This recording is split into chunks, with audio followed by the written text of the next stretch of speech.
How you doing, cool kids? We're going to be doing another installment of the lovely Silver University series of videos. We just went through the silver weights, and now we're going to actually put our new knowledge into practice right now. And we're going to do that using our handy dandy computer to help us calculate what we need to know, okay? So we have the internet at our fingertips. This is a wonderful time to be alive. I gotta tell you guys, a wonderful time to be alive because the computer is our friend. We don't have to go to the library and grab a book and look things up. We already know the answer to the question. It's seconds away. Just typey. That's all we gotta do, just type. Man, golden eagles are way cooler than bald eagles. Just gonna throw that out there. All right. Anyway, I'm going to pretend like I was walking down the street, and none of these letters are here, and I found these coins, and we're going to look and see if we can identify them together. Yay! Using a few simple techniques that I'm going to teach you right now. Let's do this. Now, in our previous video, I showed you NGC. Okay. And remember I said NGC is an amazing tool. Well, it's an amazing tool if you know the coin. But if you're trying to ID a coin, there's actually a better website. And it's not this one either. For IDing US coins you don't know, I recommend USA Coin Book, actually. Because typically a US coin you don't know, since you watched my videos, it's going to be an older coin. So usacoinbook.com. Check them out. But the odds of you running into anything like that are pretty slim. So what we're going to do is we're going to open up a new Google page. And we're going to look at this coin that we have here. And we're going to forget any letter. Actually, let me grab the coin without lettering. That's why I grabbed it. This coin, what's it tell us? Well, we don't know a lot. We've got the initials of the artist, and that's about it on the obverse. Now, the obverse of a coin is the front. The reverse is the back. And always remember, there's three sides to a coin. This is the edge. See the edge? Now, some edges have incused lettering. Some edges have lettering that flares out. Okay? And some is reeded. Some are reeded. But the point is, we have a lot of information here, don't we? So what do we have? Well, let's type in what we do have. Norge. Norge 50KR. Do you see that? So let's just type in the word Norge and 50KR. And the first thing we need to know is what is a Norge? So how do we tell what a country is? Well, if they don't speak English, they're not going to put on their coinage what you want them to, okay? So Norge is Norway. That's the first thing I want to show you guys, okay? Now, I know that, but you might want to first put in the country or what you think might be the country, type it, hit enter, and then Wikipedia, our old friend, will tell you, oh, that's Norway. Norge. Anyway, so a lot of countries, they don't call themselves what we call them. Germany's Deutschland, you know. We could go on and on. It's actually pretty common. And all this is because British people are pretentious. But that's a different discussion. All right. I'm such a dick. But it's true. I'm absolutely correct on this. What else do we know? Well, we have a 10KR here in the corner. Let's really look. If you were in person, you could really look. This coin's BU, so it's really easy to see with the naked eye. 10KR. So we could type in Norge and 10KR, right? Because you're going to know the number, that's a denomination of something called a KR. All right, now, the problem with this is 10KR, well, we don't know if that's silver or not. Because we haven't put in a year. So what we need is a year. That's going to be the most important information on any coin is the year, other than finding out what country it's from. So in this case, 2 July 1903 to 1978. Now, I could type in the year 1903 through 1978, but it seems to me this coin's a commemorative. Let's see if that works, though. It might. It does work. It does work. All right, so that did give us an ecoins.net hit. And now we know the name of the coin. It's a 1978 50. Wait. Here it is, yeah. 1903 to 1978, Norway, King Olav's 75th birthday coin. Oh, it's 50 kroner. Why did I put in 10? Now, these normally sell for 57, according to this, $57. But I ain't never paid nothing like that for one. Sorry, 50 kroner. Ooh, see that? So we messed up. We even messed up and it still worked. But it's 50 kroner. See that? I was looking through the camera. To the naked eye, though, it's obvious it's 50 kroner. If I had actually read the flip, which I have it written down here, it says 50 kroner. But I put in 10. So you could even mess up and still get it right. But the key is, all these coins have identifiers on them. Little letters that you can type in the search bar and it'll pop right up. Now, we know now, so we can fix our search, that it's a 50 kroner.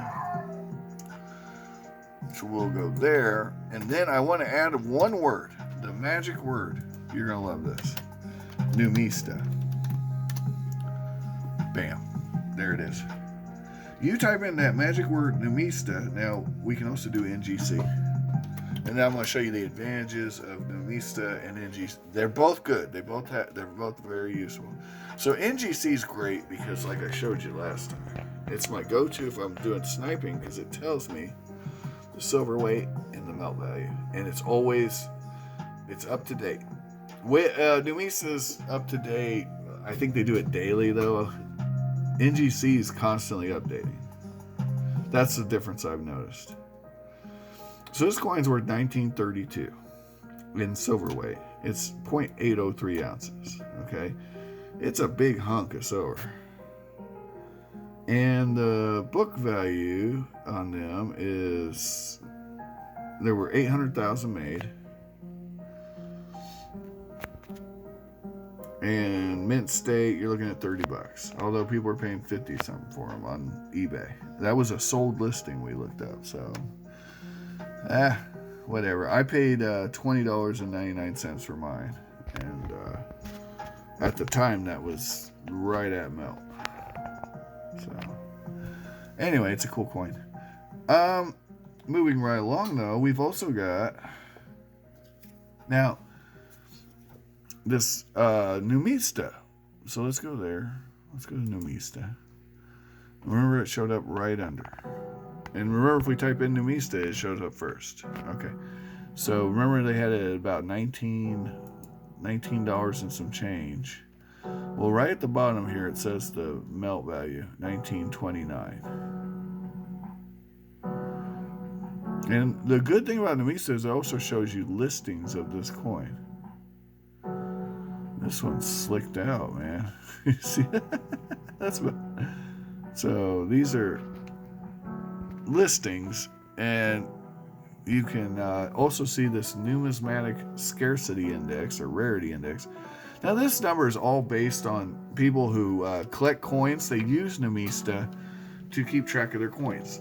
And they create a database, and that database, this number shows how many collectors in Numista own this coin, as a ratio of them. How it tries to create like an index.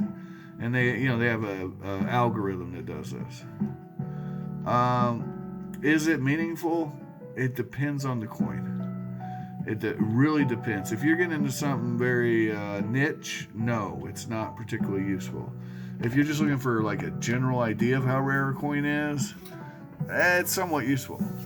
It if it's especially if it's a modern coin. But if you get into like ancients and stuff, it's not very useful.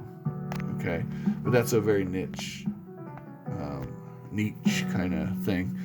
So this coin, and the other great thing about Numista, now this is, and again, both are excellent resources.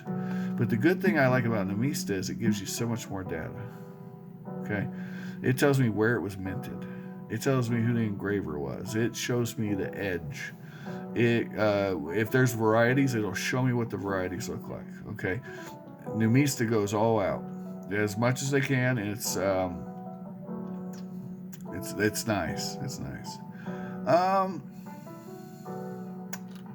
Whereas NGC is more up to date. It's a faster look. It's a faster look at a coin. It's a way to get that ASW real quick.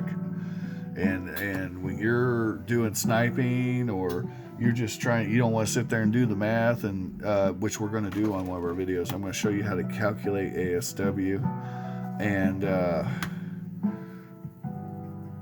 because I want to actually, we have grains. I have something that's in grains. I'm going to convert it to ASW for you guys, and all you got to do is plug in the formulas, and you can convert this stuff roughly in your head. Honestly, you don't have to be exact. You just have to be in the ballpark, because 50 cents ain't going to kill you. If you're making a big purchase, then really, plug it in. But if you're just on the fly, 50 cents, $1 over or under ain't going to kill you. It's going to go your way. Sometimes it's going to go the other. But you need to be in the ballpark. You need to know what you're looking at. That's what this is about. It's about assessing value quickly. Okay. All right. Now, that other coin we had here, it was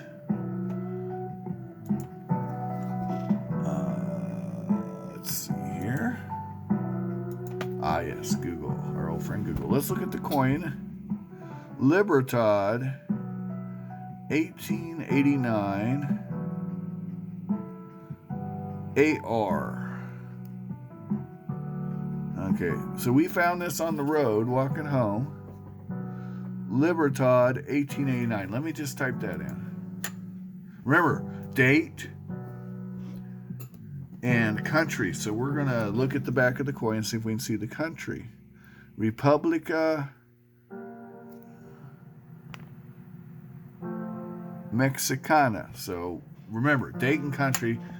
And if you can't figure out the denomination, that we'll pretend we don't know 8R is on there.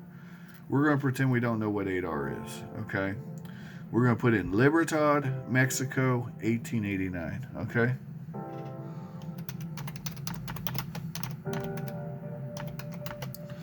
Or actually, we're going to be really silly and put in Republica Mexicana, because we're the average layman and we don't know, and that's not incorrect.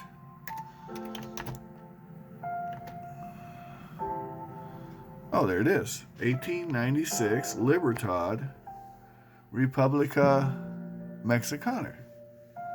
And immediately we see our coin. Now, we can look at these coins, and if they have different denominations, we'll be able to see that 8R and see our coin and see if it matches it. 8R. This coin is our coin. But what we're going to look for is NGC. Remember, we want NGC or Numista. We want an authority. We don't want to look at eBay listings. We don't want to look, unless we have to. That would be a lower source of information. But we got these others. We got the numismatic CGB organization, official sites. So let's go to NGC, though, because we already know that's good. That's one of our go-tos. Okay, I'm not saying these others aren't great. There's a Coin Quest I use quite a bit for more obscure stuff. Okay, so there we go, guys. We've got our coin. Let's see if it matches. Does that look like our coin? Let's really explore the space. It's not the same year, but it's definitely the same coin, isn't it? Well, All I did was find the country and the date. I didn't even get the denomination in there, but I was able to match it up. Now, if your coin said 2 reals right here, 2R, well, you'd know that didn't match. Also, you could look at the weight. This coin is big and honking. A 2 real coin is about the size of a quarter. It's not big and honking, right? But I know, because I could put this on a scale, if it weighs about 27.07 grams. Which, by the way, this one's really good on the weight. I weighed it on the video where I got it, which was my first coin show ever.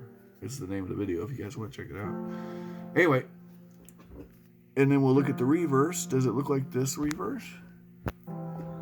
What do you think? Do they look similar? They do. We've identified 2 coins we just found on the sidewalk using these simple techniques. Guys, thanks for watching. I hope you enjoyed the video. We now also know that we just grabbed, what was it, 0.8 and 0.8, about 1.6 ounces of silver on the sidewalk. Way to go, us. Give or take. You see what I did? I rounded there, and I'm really close. I'm really close. Tell me I'm not. Now, if you liked the video, like, share, subscribe. If you hated the video, let me know why in the comments. Thanks for watching, and we'll continue this series once I, come up with, I think we'll do the ASW conversions next. All right. Take care.